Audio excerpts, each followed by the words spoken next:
น้ำลายมันด้วยน้ำลายมันก็โดนพ่อด้วยป้อนกันฟักทองต้มฟักทองนึ่งพี่จำฟักทองติดปากเพื่อนไหมเพื่อน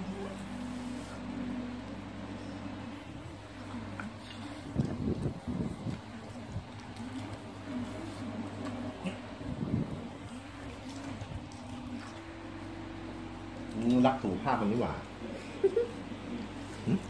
มันจะผอม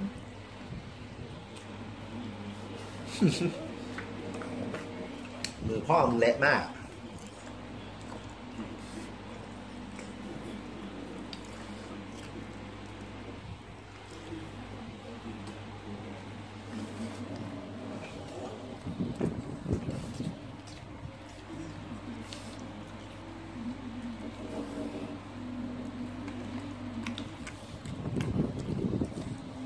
บัตรครึ่งกรรมการครึ่งนึงเหมือนจะกรรมการเยอะกว่าวัดนะเนี่ยกรรมการนั่นเยอะไปป่ะวะกรรมการ2 ตัว